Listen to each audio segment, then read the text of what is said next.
আমার ঘরে দুইটা মাত্র বাচ্চা, একজনের বয়স 9 বছর আর আরেকজনের বয়স 1.5 বছর।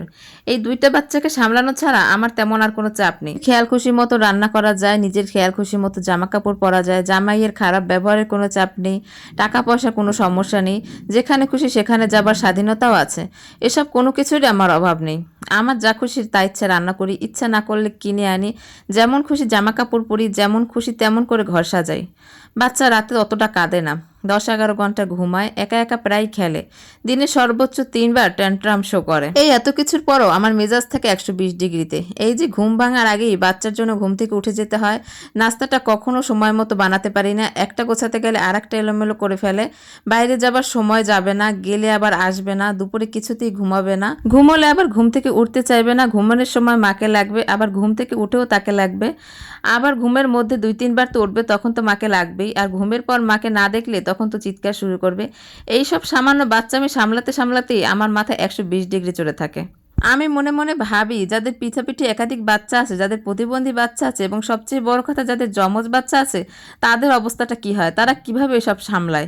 বিশ্বাস করেন, আমি প্রায় তাদের কথা ভাবি, নিজেকে তখন সামাল দিই। মাঝে মাঝে এতটা ডিপ্রেশনে চলে যায় যে সবকিছু ছেড়ে ছেড়ে একদিকে চলে যেতে ইচ্ছা করে।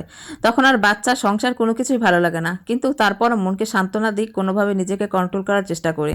আপনার এসব অনুভূতিগুলো আপনি ছাড়া কেউ বুঝবে না, কাছের মানুষ তো জানি নাই, তারা হাসাহাসি করবে, এটা নিয়ে মজা নেবে, কিন্তু আপনার পরিস্থিতিটা বোঝার চেষ্টা করবে না।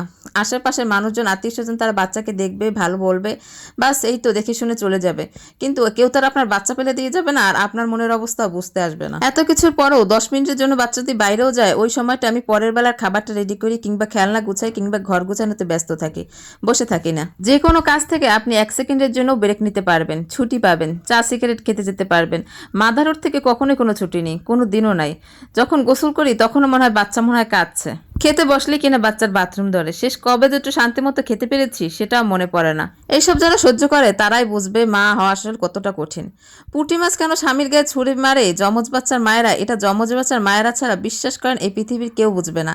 এই জানের মধ্যে দিয়ে যে গেছে এটা সেই বুঝবে, আমি শুধু অনুমান করতে পারি। আর এই যে আমাদের ভদ্র স্বামীরা, যারা এত ভদ্র এত নম্র যে এদের মায়েরা ছোটবেলা থেকে তাদেরকে এমনভাবে বড় করে যে স্ত্রীর দায়িত্ব, স্ত্রীর মানসিক চাপ, প্রেশার, এগুলো বোঝার চেষ্টা করো তো দূরে থাক, আলোচনা করতে যে হয় এটাও তাদের শেখায় না। অবশ্য সবাই একরকমের না।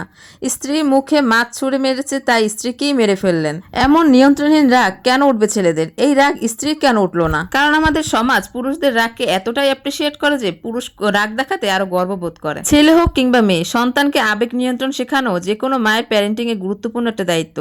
তেমনি আরো একটা বড় দায়িত্ব হলো সহমর্মিতা শেখানো। আরেকজনের কথা ভাবা, আরেকজনের কথা চিন্তা করা, নিজের যেমন খুশি তেমন করার ইচ্ছাকে সামলানোর বিষয়টা আমাদের ছেলেদেরকে বাবা মা শেখায় না। আর মেয়েদেরকে শুধু সিম্প্যাথি না, নিজের জীবনটাই আরেকজনকে দিয়ে দেওয়াটা শেখায়। কিভাবে সুন্দরভাবে না বলতে হয় এবং কেন বলতে হয়, এগুলো শেখানো আমাদের কালচারেই নেই। সামান্য পুঁটি মাছ মুখের উপর ছুঁড়ে ফেলার জন্য একটা মানুষকে আপনি মেরে ফেললেন, কিন্তু এই কাজটা যদি সেই মহিলা করতো তার স্বামীর উপরে, তাহলে এই সমাজ কি কিনা উপাধি দিত সেই নারীকে। শুধু ওই নারীকে কেন, পুরো নারী জাতিটাকেই তারা কাঠগড়ায় দাঁড় করাতো। আমাদের বর্তমান সমাজ এমন হয়ে গেছে যেন রাগটা শুধু পুরুষের সম্পত্তি, মেয়েদের রাগ দেখানোর কোনো অধিকারই নেই। আপনি যদি আপনার পার্টনারকে নাই বোঝেন, আর আপনি যদি আপনার পার্টনারকে বোঝাতে না পারেন নিজেকে, তাহলে এই পার্টনারশিপের মানেটা কি? যাই হোক, আমার কথার মধ্যে ভুল ত্রুটি হলে সবাই ক্ষমা করবেন। সবাই ভালো থাকবেন, সুস্থ থাকবেন, ধন্যবাদ।